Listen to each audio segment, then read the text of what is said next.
Okay, before we dive into all the dynamics of the Denver-Seattle trade, I just wanted to start off on a general theme. Relationships matter, and working on relationships matter. Anyone listening to this who's married, who's in a serious relationship, who has a business partnership, a long-standing business partnership, who's involved in some sort of, enterprise with someone else professionally, it takes effort on both sides to maintain these relationships, right? You go through rough patches, whether it be with your wife, whether it be with your business partner. You go through tough times. Not every quarter is booming. Not every month is like your honeymoon or Christmas. Sometimes shit hits the fan, and it takes both sides for people to work at them and maintain them. Not everything has to be hunky-dory and, sunshine and rainbows. It's okay to go through dark times. And honestly, I think, I know from my own personal experience, you learn more about yourself and others during the tougher times than you do when money's flowing or when the sex is explosive. You just, the dark times make you find out who you want to be with. Again, professionally or personally. And I think when you look at both these two quarterbacks, one, the relationship, both sides really worked on them. They made it a priority. They said, we want to figure out if this is worth it, and ultimately they did.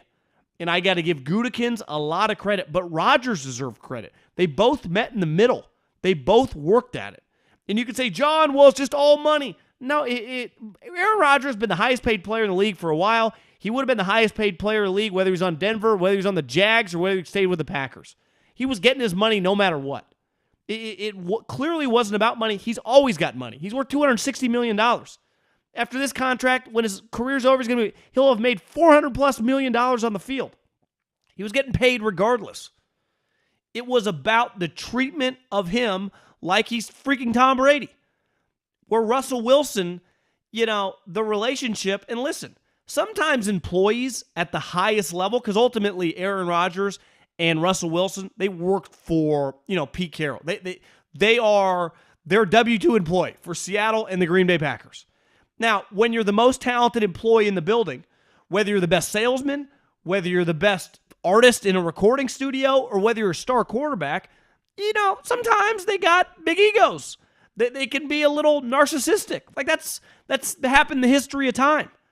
But clearly the Packers and Aaron Rodgers made a conscious effort to figure this thing out and do everything humanly possible to get it right and see if it could work. I don't believe that's the case with Russell Wilson. There was an article in The Athletic that he was checked out. And I'm not just blaming Russell Wilson, because I bet if you put yourself in his shoes, he thinks Pete Carroll's not that great of a coach. Pete Carroll's 70 years old. Like, I'm sorry, I'm not an ageist, but at 70 years old, unless you're Bill freaking Belichick, you probably shouldn't be coaching anymore. And I know Pete's a young 70, but, bro, just do something else. It's over. You've had a hell of a run. Unlike Belichick, who keeps making the playoffs with ease, it's a struggle for Pete. And Bill's calling defense, and now he might call offense. Pete ain't doing anything. Pete's just a CEO cashing that $15 million check. So I understand Russell that thinks, this guy's kind of on cruise control. He acts all happy. They're shooting baskets. I get both sides. And listen, I ain't calling coward on this deal. I think Russell's a major diva. And I think there is a distinct gap between Rodgers and Russell on the field. Rodgers dramatically better. Rodgers is the best quarterback in the league. That includes Patrick Mahomes, Josh Allen, and hell, even last year, Tom Brady. Russell's not a top 5 quarterback right now. Now, maybe he bounces back, but he's good enough. And listen, I've seen Russell live 3 or 4 times. He's one of the best players I've ever seen. I think Russell's a first ballot Hall of Famer. But just when you put these two guys next to each other, Rodgers is dramatically better. Now, Russell's still good enough that I understand where he's coming from. But ultimately, Russell was over it. And let's call a spade a spade. Russell demanded out of there. Russell demanded a trade. Russell wanted out. Now, his PR campaign, he puts his agent, Mark Rodgers, who's a baseball guy, out in front of him.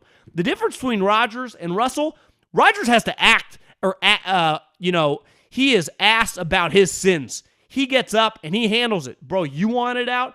You got the vaccine, all that stuff. He takes it on the chin. Russell does this thing like it's never asked for a trade. I want to be here. Go Hawks. But really behind the scenes, it's like, get me out of here, which again, his prerogative. I have no problem with the player, no different than any employee that wants out of a business. That is all on you. The only one who's ever going to care about you the most is going to be you. Only you truly know. It's hard to describe to other people, personally and professionally, sometimes the things you're going through, right? Only truly you know. So if you think that Pete Carroll's a village idiot, it's hard for Russell. He couldn't come out and publicly say that. Now, the media would love it because they think Pete's an idiot, but the media thinks they know everything about football, and they clearly don't. But it would be hard for him to describe, even though there might be a lot of merit to behind what he's saying. But he, in a million years, like Rodgers ultimately came out like, yeah, we need to change some shit. This ain't going to fly. And he did that press. Russell never does that crap. Russell avoids that stuff by the plague because he's always running a PR campaign. He never wants to be hated. He wants to be this perfect. It's like he's like a politician where you got to give Rodgers some credit, like whether you agree with him or disagree with him, he'll wear it. And listen, I think some of the stuff he does is pretty quirky. You know, the Buddhist stuff, you know, the 13-day cleanse where you're pooping and puking, like that stuff's a little wacky for me. And listen, you do whatever you want to do.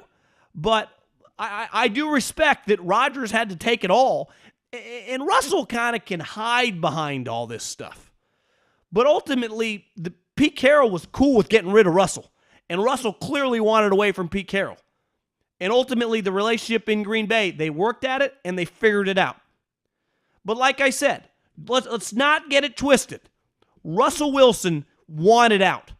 Russell Wilson demanded a trade without actually demanding a trade. And it's easy for him to say, like, Seattle, I never wanted out of here. No, you did, bro. Now, he'll never say that.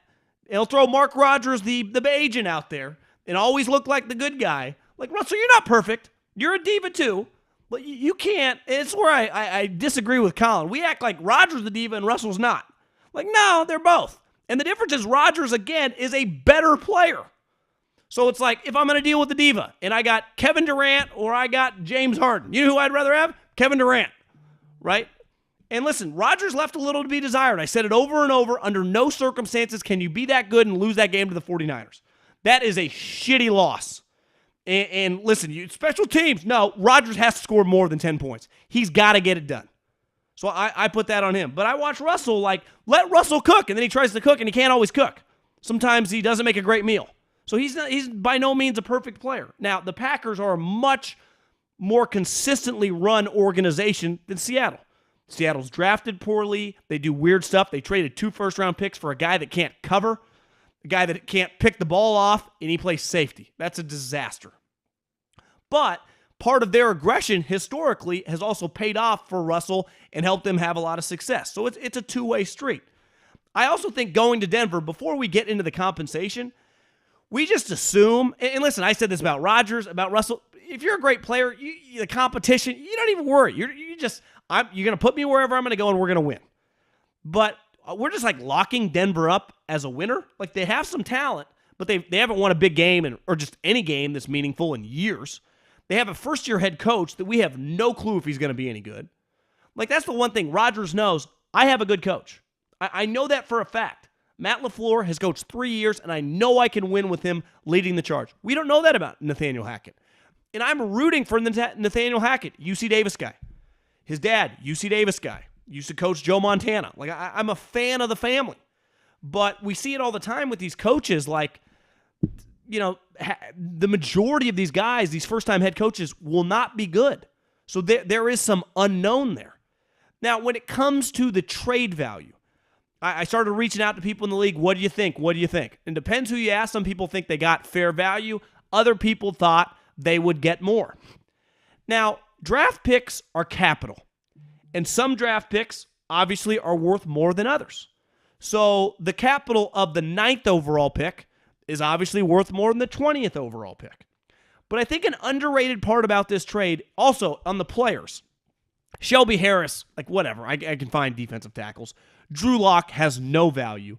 And Noah Fant, you know, depending on who you ask, 2nd-round pick, 3rd-round pick, but he does have value. So let's just say he's worth an early 3rd, late 2nd-round pick because he's going into his 4th year, then his 5th-year option. He's going to need a new contract. He's a talented player, but you are going to need to pay him. But the 9th pick, for example, The 49ers and the the LA Rams traded their first-round picks this upcoming draft to the Lions and the Miami Dolphins. Now, last year when I said they both got first-round picks, like, damn, they got first-round picks. It sounds great. It always does. But then they actually come to fruition. You're like, well, the Lions got the 32nd overall pick. The Miami Dolphins for Trey Lance got the 29th overall pick. And to put this into perspective, you could not package those two picks, pick 32 and pick 29 for pick 9. According to the trade value chart and just common sense, you would say no. The 9th pick is worth more than those two picks. But if I told you at the beginning of the season, would you rather have 2 first-round picks or 1 first-round pick? Either Denver, or would you rather have the Rams and the Niners? I bet a lot of people would say I'd rather have 2 first-round picks. So the 9th pick in a vacuum is worth a lot. Because next year, their first-round pick, that even if Nathaniel Hackett is not as great in their team, they're still probably going to win 9 or 10 games. Hell, Seattle, that has a worse roster in a tougher division, when Russell missed 3 games, won 7. So more than likely, they're going to go 9-7, 10 or 9-8, 10-7. That's probably worst case. So that pick next year is going to be in the 20s. So next year's picks are not great, but this year's picks, a good second-round pick and obviously the 9th pick, those are very, very valuable. And I also think it shows you that, listen, where these NFL quarterbacks have gained a lot of juice, we know their importance. It speaks for itself, right? They get paid $40, $50 million. We all know, my mom knows, let alone Bill Parcells or Bill Belichick, you cannot win without a good quarterback. It's impossible. If you don't have a above average quarterback, you can't even compete. So they have a lot of juice, but it still ain't the NBA. When Kyrie Irving demanded a trade, he's like, I want to go to the Celtics. Anthony Davis, I want to go to the Lakers. And they just get their way. When the NFL, like again, Russell Wilson demanded a trade without quote unquote demanding a trade. Well, they go, okay, Russell, and you got a no trade clause. We ain't trading you anywhere. We're not trading you to the Commanders. We're not trading you to the Eagles. And they can leak out all they want. Well, they didn't get the same offer. Those teams would have offered 3 first-round picks, I promise you. But the Seattle Seahawks said, we're not trading you in the NFC, my man. That is not happening on our watch.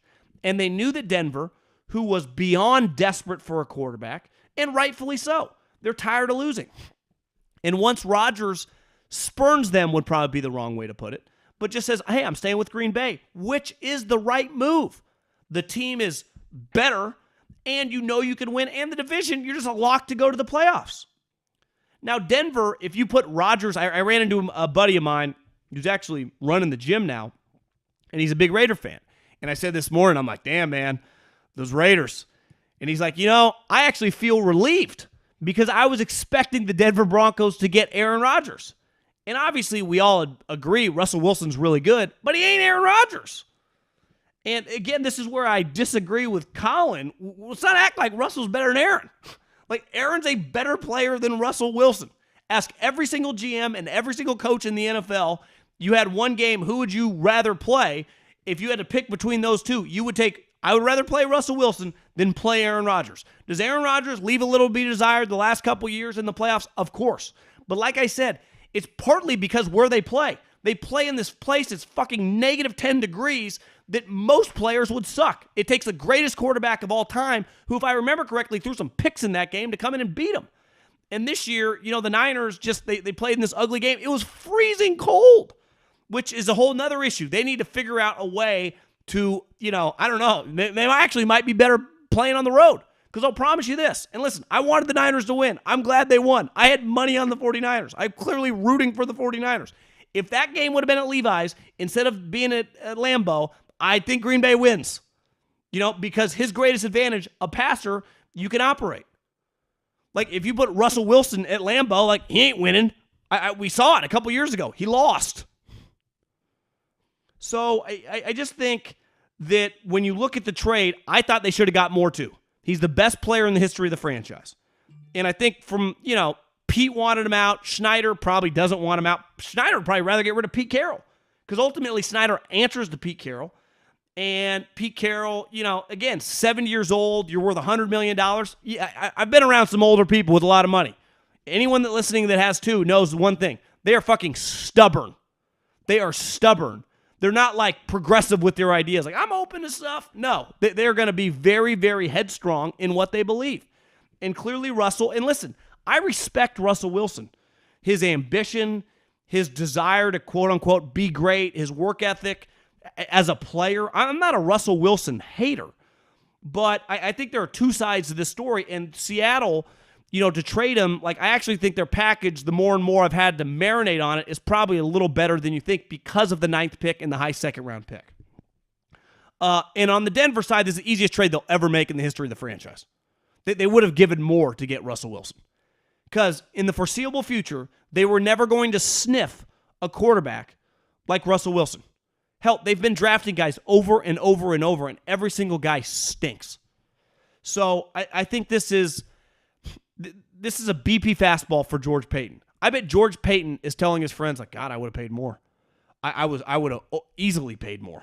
When they told me that's it, I didn't have to give up Jerry Jeudy or Patrick Surtain. I didn't have to give up another first-round pick to get Russell Wilson, who's, whether he wasn't a top 5 quarterback last year, but he's still a top 6, 7 quarterback in the league. And for them, he's a dramatic improvement from anything they've had since really Peyton Manning, obviously. And now Denver is relevant. And I think the league likes Denver being relevant. Obviously, Denver's a big, just been a powerhouse franchise for the majority of my life. And now Seattle, at least of recording this, they don't have a quarterback. They're not relevant anymore. And this is where that you never want to be the team trading the star quarterback unless you get another star quarterback, because you're going to lose the trade. Like, no one's going to care if Kayvon Thibodeau falls in your lap and you draft Drake London in the second round. Like, if you don't have a quarterback, you don't have anything. You have no chance. You're going to win 4 or 5 games. So this is where Russell Wilson, like, you can leak out that, he mailed in the season, because that was in the Athletic article. Seattle thinks he mailed it in. And when you watched him, there were times when you thought he was mailing it in. But if he doesn't mail it in Denver, he's going to make you look stupid. Right? You can fire some diva artist from your recording label. If that recording label's, or that artist is Taylor Swift or Dr. Dre, the next label he goes to is going to make you look like an idiot. So this is where, back to Pete Carroll, like, I would have fired Pete Carroll, I said last year, and just figured it out. Like, Russell, I don't love doing this, but, like, I want to hire an offensive coach. We want you to stay here. Even if he's a pain in the ass, which I think is pretty clear. But, it is what it is. It's a relationship business. This relationship crumbled. And it's been crumbling now for a little while. I just struggle with when a guy can kind of fly under the radar and make these crazy demands. Because in most people in sports, like in the NBA, when a guy's Anthony Davis, Kyrie Irving, Kawhi Leonard, Paul George, like, they get shit on for doing this. Aaron Rodgers got crushed for thinking about, like, leaving. Russell kind of avoids it because he's great with PR. And I'm not into that crap. I'm not into fake or fraud. Just say, hey, man, I respect the hell out of him. He's like, I was tired of Pete Carroll. Thought he was too stubborn. I didn't think he knows anything about offense. I think he's losing his fastball. But he would never say that because he doesn't want to be disliked in Seattle. And listen, I'm someone in the Bay Area. We threw a party yesterday. Russell Wilson is 16-4 against the 49ers. He owns them. I've been watching sports for 30-plus years. I've never seen one single player beat the shit out of one single team over and over and over. And unlike Aaron Rodgers with the Bears always suck. The Niners have been good. Aaron owned them with Harbaugh. Aaron's owned them with Kyle Shanahan. It doesn't matter. The only meaningful game the 49ers have ever beat Russell Wilson, they came within a millimeter on that Week 8 17 game a couple years ago on Sunday Night Football of losing. So he just, I respect the hell out of the player, but we're going to see this Denver thing, because some people think it's going to fail on both sides. Who knows? Because ultimately Seattle, I think, also kind of feels that maybe Russell's over the hill. He's a small guy. He's just a lot of wear and tear. We'll see. I think he's going to be good next year. But it'll also come down to the head coach. Anytime there's a first-year head coach, he might not be very good. And speaking of quarterbacks, like, did Howie Roseman have the greatest trade in the history of trades? He essentially sold a $5 million house that 12 months later got sold for $1.5 million. You talk about a great deal. How he flipped a player that the Philadelphia Eagles couldn't stand. The front office didn't like. The coaching staff was over. Even the players, they can say whatever they want, I've been told, weren't big fans of the guy toward the end. Two Indianapolis Colts, who then missed the playoffs, can't stand the guy either and trade him. So they gave up pick 16, and they ultimately only get back a third-round pick and potentially a second-round pick. Now, for Washington, here's the thing with the Washington football team, Commandos, I don't even know their name. I actually think they should have been called the Commandos, not the Commanders. The Washington football team played last year with Taylor Heineke, so a backup quarterback. They would have done anything to be in the position as the Indianapolis Colts were going into that Jacksonville game. 9-7, with all you got to do is win and get in. That's the bar. The Commandos are not trying to win the Super Bowl. They are not trying to get the number 1 overall seed. They're just trying to be playing football in January that matters. And they didn't even come close to that last year. So you get Carson Wentz, who, again, is in this weird spot. On the field, he's better than the way we talk about him. And I'm not the biggest fan. But he's better than the way the average person, when you just say Carson Wentz, they just say he sucks. He does not suck. But he is no longer a superstar. And I don't remember a player that's had a quicker fall from grace, potential MVP, physical freak, to now like 3 teams in 3 years. That's a pretty big red flag. That's like Russell Westbrook territory. Nothing like Russell Westbrook telling fans to like shitting on the fans. No one talks more shit about the fans than Russell Westbrook. It really is like, hey, Russell, LeBron James and Clutch tried to run you out of town for John Wall and a 2027 first-round pick.